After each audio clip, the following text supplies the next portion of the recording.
प्यारे भाइयों और बहनों, कैसे हैं आप लोग। उम्मीद करता हूं कि आप लोग स्वस्थ होंगे, मस्त होंगे, अपनी पढ़ाई में व्यस्त होंगे।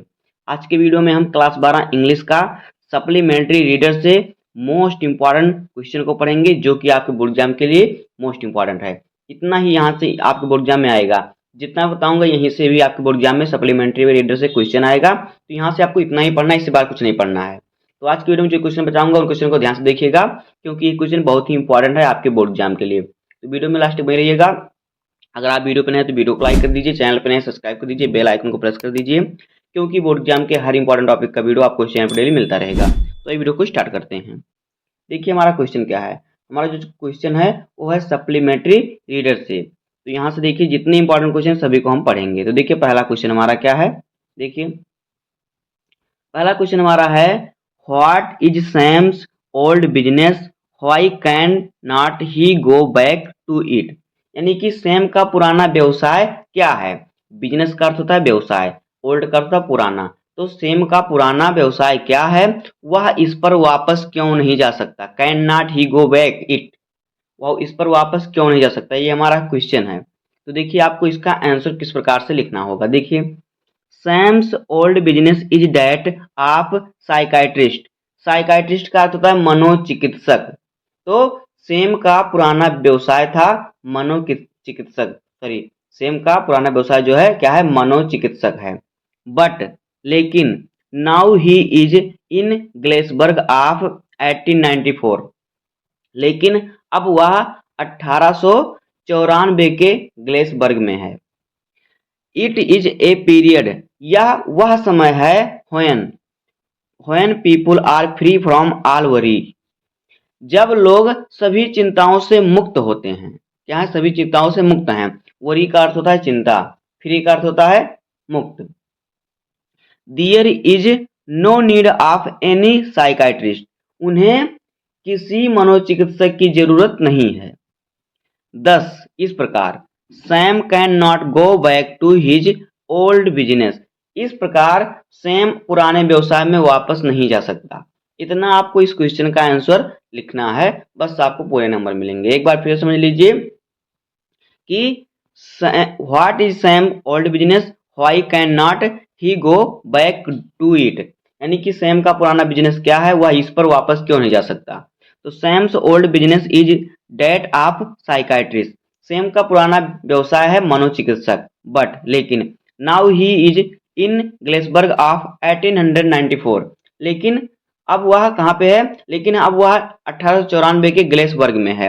इट इज ए पीरियड, यह वह समय है, व्हेन जब people are free from all worry, जब लोग सभी चिंताओं से मुक्त होते हैं, यानी सभी चिंताओं से मुक्त हैं। There is no need of any psychiatrist, यानी उन्हें किसी मनोचिकित्सक की जरूरत नहीं है। 10 इस प्रकार Sam can not go back to his old business, इस प्रकार से सैम अपने पुराने व्यवसाय में नहीं जा सकता। तो इसका आपको आंसर उम्मीद करता हूं समझ में आ गया होगा। इसके शॉर्ट लीजिए, फिर आगे बढ़ते हैं। तो देखिए अगला क्वेश्चन क्या है। अगला क्वेश्चन है, what does the third level refer to, यानी कि तीसरा स्तर किसे संदर्भित करता है। रेफर का अर्थ होता है संदर्भित करना। तो तीसरा स्तर किसे संदर्भित करता है। तो देखिए इसका आंसर आपको किस प्रकार से लिखना है। The third level is a product of Charlie's, क्या है, इमेजिनेशन। जो तीसरा स्तर है चार्ली की कल्पना का उत्पाद है। क्या है, चार्ली की कल्पना का क्या है, उत्पाद है। देखिए प्रोडक्ट का अर्थ होता है उत्पाद, इमेजिनेशन का अर्थ होता है कल्पना। तो तीसरा स्तर चार्ली की कल्पना का उत्पाद है। He finds it a place where he can escape from the modern world of insecurity and the fear। Insecurity का अर्थ होता है असुरक्षा, फियर का अर्थ होता है डर, असुरक्षा, इसका अर्थ होता है क्या, असुरक्षा। तो देखिए क्या हो जाएगा इसका, जो तीसरा स्तर जो है चार्ली की कल्पना का क्या है, उत्पाद है। उसे यह एक ऐसी जगह लगती है, he find is a place, उसे ऐसी जगह लगती है, वेयर जहां he can escape from the modern world of insecurity, जहां वह असुरक्षा और भय की आधुनिक दुनिया से बच सकता है। मॉडर्न वर्ल्ड का अर्थ होता है आधुनिक दुनिया। तो इस प्रकार से इसका आंसर हो जाएगा। एक बार फिर से समझ लेते हैं। देखिए what does the third level refer to, तीसरा स्तर किसे संदर्भित करता है। तो देखिए this sorry, the third level is a product of Charlie's imagination. जो तीसरा स्तर है वो चार्ली की कल्पना का उत्पाद है। He find it a place, वह क्या है देखिए, वह ऐसी जगह है where he can escape from the modern world of insecurity and fear, जहां वह असुरक्षा और भय की दुनिया से क्या है, बच सकता है। इतना आपको इस क्वेश्चन का आंसर लिखना है, तो स्क्रीनशॉट लेते चलिए, बढ़ते हैं दूसरे क्वेश्चन की तरफ।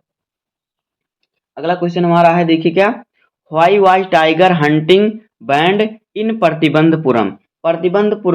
प्रतिबंधपुरम में बाघ के शिकार पर प्रतिबंध क्यों लगाया गया, रोक क्यों लगाया गया। बैंड का अर्थ होता है रोक या प्रतिबंध लगाना, तो क्यों लगाया गया, तो देखिए इसका answer, the Maharaja was told by the astrologers that tigers would cause his death, so he decide to hunt all tigers. देखिए महाराजा को ज्योतिषियों ने बताया था कि एक बाघ उनकी मृत्यु का कारण बनेगा। क्या बताया था, महाराजा को एस्ट्रोलॉजर्स का ज्योतिषियों ने बताया था कि उनकी मृत्यु का कारण क्या, एक बाघ बनेगा। इसलिए so he decided to hunt all tiger, so इसलिए उन्होंने सभी बाघों का शिकार करने का फैसला किया। फॉर दिस रीजन, इस कारण से, tiger hunting was banned to all except him, उसे छोड़कर सभी के लिए बाघ के शिकार पर प्रतिबंध लगा दिया गया। The Maharaja himself wanted to hunt all the tigers, Maharaja स्वयं यानी खुद, हिमसेल्फ का अर्थ होता स्वयं सभी बाघों का शिकार करना चाहते थे।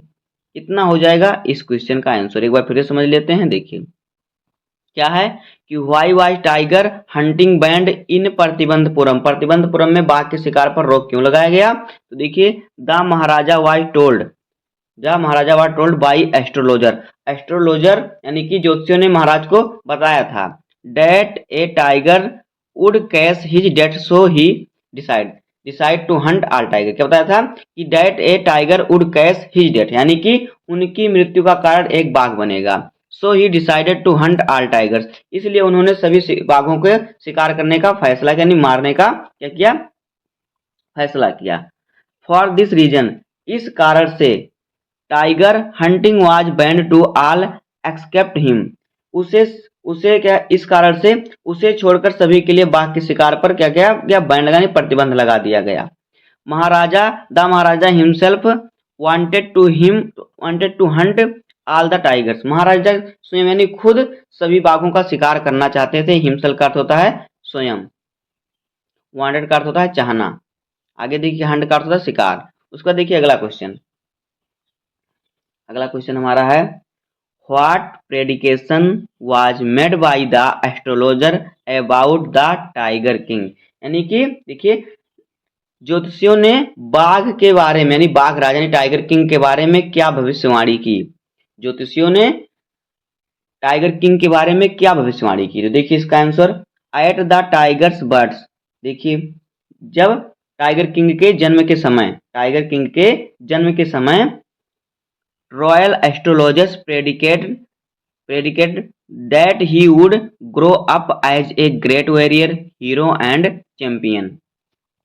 शाही ज्योतिषियों ने भविष्यवाणी की, क्या भविष्यवाणी की, कि वह एक महान योद्धा, ग्रेट वॉरियर मतलब महान योद्धा, हीरो यानी कि नायक, और चैंपियन के रूप में क्या होगा, बड़ा होगा, आप यानी बड़ा होगा, ग्रो का मतलब तो बड़ा होना। उसका देखिए, they also predicated his death by Tiger, उन्होंने यह भी बताया कि बाघ द्वारा उनकी मृत्यु होगी, उन्होंने इसकी भविष्यवाणी की कि बाघ द्वारा उनकी मृत्यु होगी। तो ये हो जाएगा इस क्वेश्चन का आंसर। एक बार फिर से समझते हैं, देखिए what prediction was made by the astrologer about the tiger king, यानी कि ज्योतिषियों ने टाइगर किंग के बारे में क्या भविष्यवाणी की, तो देखिए एट द टाइगर्स जन्म, यानी कि जब टाइगर किंग का जन्म हुआ, यानी टाइगर किंग के जन्म के समय भी बोल सकते हैं, समय क्या हुआ, रॉयल एस्ट्रोलॉजर यानी कि शाही ज्योतिषियों ने प्रेडिकेटेड यानी कि भविष्यवाणी की बताया, क्या प्रेडिकेट किया, देखिए that he would grow up as a great warrior, ये क्या होंगे, देखिए ये क्या होंगे, यह एक महान योद्धा और क्या है, हीरो नायक, एंड चैंपियन के रूप में क्या होगा, बड़ा होगा, एक महान योद्धा नायक और चैंपियन के रूप में बड़ा होगा। They also predicate his death by tiger, उन्होंने यह भी भविष्यवाणी की कि इनकी मृत्यु बाघ के द्वारा होगी, यानी बाघ के कारण होगी, द्वारा होगी। आगे देखिए अगला क्वेश्चन है, how did the author reach Antarctica. देखिए यानी कि लेखक अंटार्कटिका कैसे पहुंचा, ये हो जाएगा इस क्वेश्चन का हमारा जो है क्वेश्चन कि लेखक अंटार्कटिका तक कैसे पहुंचा। तो देखिए इसका answer, the author travelled to Antarctica on a Russian research vessels Akademik Shokalskiy, क्या लिखा है यहाँ पे देखिए, सोकाल्स्की, क्या है सोकाल्स्की, सोकाल्स्की कोई एकेडमी है। तो देखिए जो है लेखक ने रूसी अनुसंधान जहाज अकादमी, क्या है सोलास्की, सोलास्की पर अंटार्कटिका की यात्रा की। She travelled over 100 hours in combination of a car, aeroplane and a ship, उन्होंने कार, हवाई जहाज और पानी की जहाज को मिलाकर 100 घंटे से अधिक यात्रा की। शिप का अर्थ होता है पानी की जहाज, एरोप्लेन का अर्थ होता है हवाई जहाज, कार का अर्थ आप जानते हैं कार।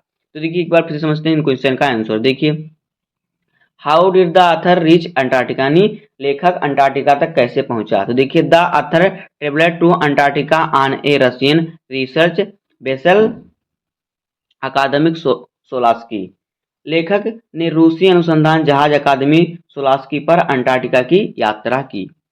तो देखिए she travelled over 100 hours in combination of a car, aeroplane and ship, उन्होंने कार, हवाई जहाज और पानी के जहाज को मिलाकर 100 घंटे तक से अधिक यात्रा की।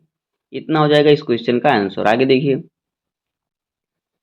अगला क्वेश्चन हमारा है, why is the average global temperature increasing, यानी कि औसत वैश्विक तापमान क्यों बढ़ रहा था।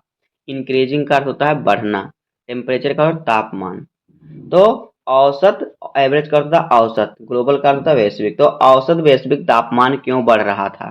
तो देखिए इसका उत्तर, the average global temperature is increasing, ozone परत में कमी के कारण जो था क्या बढ़ रहा था यहाँ पे। तो समझते हैं फिर से, देखिए the average global temperature is increasing because of depletion in the ozone layer which affects the activities of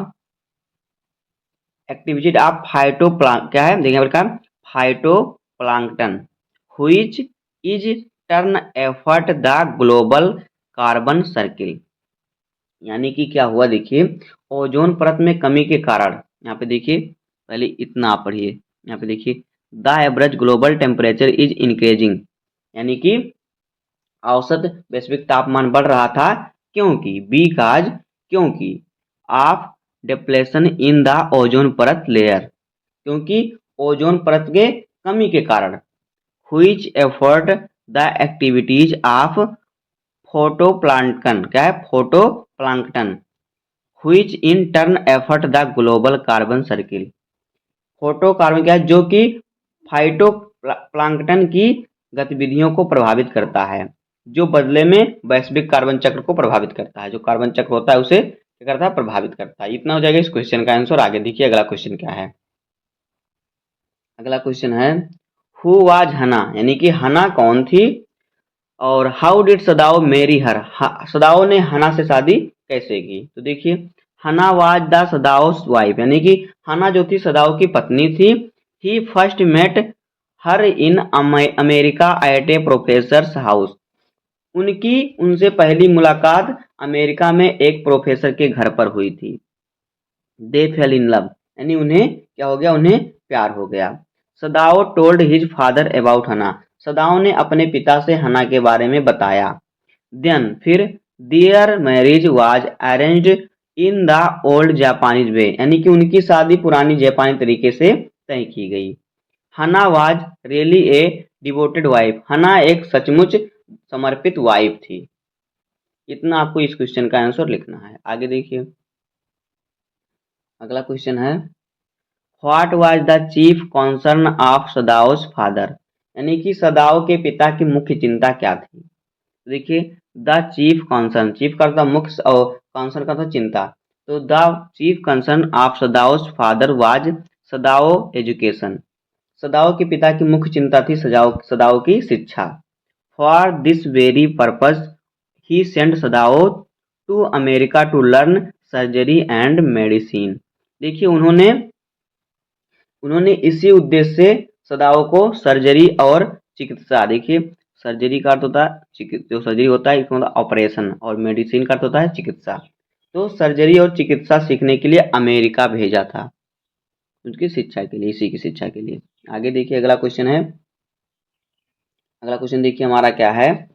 why did messenger come to doctor Sadao. तो देखिए संदेश वाहक डॉक्टर सदाओ के पास क्यों आया, तो इसका उत्तर देखिए he come to doctor Sadao because doctor Sadao was to come to the house. देखिए वह डॉक्टर सदाओ के पास आया, ही कम टू डॉक्टर सदाओ, और डॉक्टर सदाओ के पास आया बिकॉज क्योंकि doctor Sadao was to come to the palace, क्योंकि डॉक्टर सदाओ डॉक्टर सदाओ क्या करते थे, महल में आने उन्हें महल में आना था, क्योंकि डॉक्टर सदाओ को महल में आना था। The old general was in pain again. General जो बूढ़ा जनरल था उसे फिर दर्द होने लगा। क्या है, जनरल जो था फिर दर्द में था। The old general had an attack. बूढ़े जनरल पर हमला हो गया था। Doctor Sadao could be needed for operation, और ऑपरेशन के लिए डॉक्टर सदाओ की जरूरत पड़ सकती है। ये हो जाएगा इस क्वेश्चन का आंसर। एक बार फिर समझते हैं कि why did messenger come to doctor Sadao, यानी कि संदेश वाहक डॉक्टर सदाओ के पास क्यों आया। तो देखिए the he come to doctor Sadao, वह डॉक्टर सदाओ के पास आया बिकॉज क्योंकि doctor Sadao was to come to the palace यानी कि क्योंकि डॉक्टर सदाओ को महल में आना था। The old general was in pain again, बूढ़ा जनरल फिर दर्द में था। The old general had an attack, बूढ़े जनरल पर हमला हो गया। Sadao could be needed for operation, और ऑपरेशन के लिए सदाओ की जरूरत पड़ सकती है। ये हो जाएगा इस क्वेश्चन का आंसर। आगे देखिए अगला क्वेश्चन है how was dairy impressed by lamp. Dairy lamp से किस प्रकार प्रभावित हुआ। तो देखिए the following qualities of mister lamb attracted dairy toward him. Mister lamb की निम्नलिखित गुणों ने डेरी को उनकी तरफ क्या किया, आकर्षित किया। देखिए फर्स्ट यानी कि सबसे पहली बात, he inspired Derry to face the world, वह डेरी को दुनिया का सामना करने के लिए प्रेरित करता था। सेकंड यानी कि दूसरा, he advise Derry to stop crying on what people say about his face, वह डेरी को सलाह देता है कि लोग उसके चेहरे के बारे में जो कहते हैं उस पर वह रोना बंद कर दे। क्राइंग का अर्थ होता है रोना बंद कर दे। थर्ड यानी कि तीसरा, he is always careful and tries to comfort other, और फिर देखिए तीसरा था कि वह हमेशा खुश रहता था और दूसरों को सांत्वना देने की कोशिश करता था या करता है। तो इस प्रकार से जाएगा इस क्वेश्चन का आंसर। आगे देखिए अगला क्वेश्चन हमारा है who is mister Lamb, mister Lamb कौन था। How does Derry get into his garden, और डेरी उसके बगीचे में कैसे आता है। तो देखिए mister Lamb is an old man, mister Lamb एक बूढ़े आदमी हैं। He live in a big house alone, और वह एक बड़े घर में अकेले रहते हैं। Derry enters his garden by the climbing over the wall का तो दीवार, तो डेरी दीवार पर चढ़कर बगीचे में प्रवेश करता है। Derry like the palace and thinks that there is nobody inside it, Derry को यह पसंद है और वह सोचता है कि इसके अंदर कोई नहीं है। He want to sit there, वह वहीं बैठना चाहता है। इस प्रकार से हो जाएगा इस क्वेश्चन का आंसर। एक बार फिर से समझते हैं। देखिए क्वेश्चन क्या है कि हु इज मिस्टर लैम्ब, यानी मिस्टर लैम्ब कौन था। हाउ डिज मतलब मिस्टर लैम्ब कौन है, हाउ इज है क्योंकि ना, हु इज मिस्टर लैम्ब कौन है। How does Derry get into his garden, और डेरी उसके बगीचे में कैसे आता है। तो देखिए mister Lamb is an old man, mister Lamb एक बूढ़े आदमी हैं। He lives in a big house alone, वह एक बड़े घर में अकेले रहते हैं। Derry entered his garden by climbing over the wall, Derry दीवार पर चढ़कर बगीचे में प्रवेश करता है। Derry likes the place and thinks that there is nobody inside it, Derry को यह पसंद है, बगीचा पसंद है और घर पसंद है। वह सोचता है कि यहाँ पर कोई नहीं है, वह सोचता है कि इसके अंदर कोई नहीं है। ही वांट्स टू सिट दियर, वह वहीं बैठना चाहता है। तो बस इस प्रकार से होगा इस क्वेश्चन का आंसर। तो देखिए यहाँ से हमारे 11 क्वेश्चन हो गए सप्लीमेंट्री रीडर से। तो इतने ही क्वेश्चन आपके बोर्ड एग्जाम के लिए मोस्ट इंपॉर्टेंट है, इससे बाहर आपको कुछ नहीं पढ़ना। अगर आप इन क्वेश्चन का आंसर तैयार कर लेंगे तो बोर्ड एग्जाम में सप्लीमेंट्री से आपके बोर्ड एग्जाम की कोई दिक्कत नहीं होगी। तो इसी प्रकार से हम और सभी विषयों का इंपॉर्टेंट क्वेश्चन को पढ़ेंगे। तो उम्मीद करता हूँ आपको वीडियो पसंद आया होगा। अगर आपको वीडियो पसंद आए तो वीडियो को लाइक कर दीजिए, चैनल पर नए सब्सक्राइब कर दीजिए, बेल आइकन को प्रेस कर दीजिए, क्योंकि बोर्ड एग्जाम के हर इंपॉर्टेंट टॉपिक का वीडियो आपको इस चैनल पर डेली मिलता रहेगा। तो मिलते हैं किसी नेक्स्ट वीडियो में, तब तक के लिए धन्यवाद, जय हिंद।